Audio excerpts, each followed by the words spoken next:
हमने हिस्टेरेक्टोमी की बात करी इस पॉडकास्ट की शुरुआत में।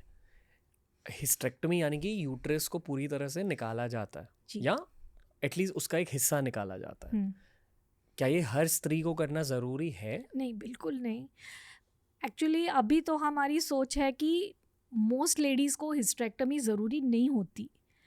तो अगर हार्मोनल प्रॉब्लम हो जिसकी वजह से ब्लीडिंग ज़्यादा हो रही है, या कोई डेफिशिएंसी है जिसकी वजह से ब्लीडिंग ज़्यादा हो रही है, तो वो प्रॉब्लम को टैकल करो, ना कि यूट्रस ही निकाल दो। पर कुछ चीज़ें हैं, जैसे बहुत फाइब्रॉइड्स है लेडी को, या यूट्रस में कभी कभी बहुत सूजन आ जाती है, उसको हम एडिनोमायोसिस बोलते हैं, या फिर कोई भी मेडिकल थेरेपी के बाद उनको आराम नहीं मिलता है, या फिर कैंसर है, तो ये सब चीज़ों में हम ज़रूर बोलते हैं कि हाँ, यूट्रस निकाले तो बेटर है।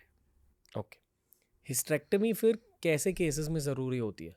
एक तो कैंसर, अगर सर्विक्स का कैंसर है, थैली के मुंह का कैंसर है, फिर थैली का अपना कैंसर है, यूट्राइन कैंसर, एंडोमेट्रियल कैंसर, कभी कभी ओवेरियन कैंसर होता है, ट्यूबल कैंसर होता है।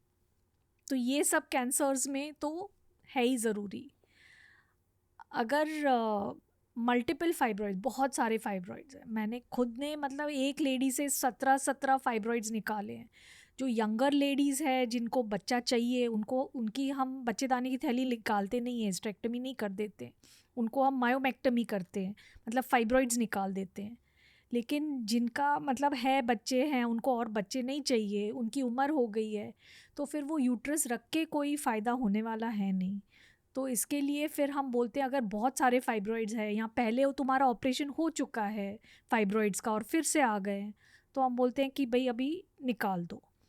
या फिर कोई लेडीज़ होते हैं जिनको कोई ब्लड का प्रॉब्लम है और बार बार उनको बहुत ज़्यादा ब्लीडिंग होती है, तो उनको भी बोलते हैं कि अगर बच्चे हो गए हैं, यूट्रस की ज़रूरत नहीं है, तो निकाल दो। ब्लीडिंग डिसऑर्डर्स, यानी पीरियड्स के दौरान they have coagulation disorders, okay, because of which they bleed a lot during their periods. मतलब खून लिक्विड ही रह जाता है, सॉलिड नहीं बनता। हाँ, so then we tell them that it is better that they undergo a hysterectomy. There is एक है एडिनोमायोसिस, जिसमें यूट्रस का जो मसल है वो बहुत सूज गया होता है, और जो अंदर की लाइनिंग होती है यूट्रस की, वो यूट्रस के मसल में चला गया होता है। उसकी वजह से बहुत पेन होता है पीरियड के टाइम, रिलेशंस रखने के टाइम भी बहुत पेन होता है। तो ऐसे में भी हम बोलते हैं कि better you remove once child bearing is over. ये कितने लोगों में होता? भारत में 6% लोगों को, कुछ स्टडीज़ में ज़्यादा, लेकिन 6 से 10% तक आप मान सकते हो। ओके, पर भारत में है कॉमन? हाँ, बहुत ज़्यादा नहीं, बहुत ज़्यादा नहीं बोल सकते, लेकिन मैं तो IVF इनफर्टिलिटी की डॉक्टर हूँ, तो इनफर्टिलिटी में ज़्यादा हम देखते हैं, एंडोमेट्रियोसिस, एडिनोमायोसिस, ये हम ज़्यादा देखते हैं।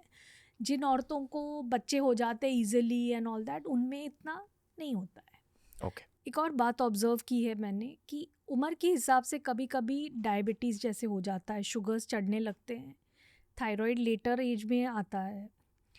तो हमेशा लेडीज़ क्या करते थे, वेरी रेजिस्टेंट, कि नहीं हमने तो कभी आज एक गोली नहीं खाई किसी चीज़ की वजह से, या हमें तो कोई शुगर का प्रॉब्लम है ही नहीं, एक बार शुरू करूँ तो उम्र भर मेरे को खानी पड़ेगी। तो ये डायबिटीज़, थायराइड और विटामिन डी लेवल्स, ये सब चेक करना ही चाहिए, और क्योंकि ये लेटर उम्र में आने वाली चीज़ें कभी कभी होती हैं। तो अगर ये है तो उसका ट्रीटमेंट ज़रूर लेना चाहिए, क्योंकि नहीं लेंगे तो और कॉम्प्लिकेशंस होंगे। पर लोग क्यों नहीं लेते?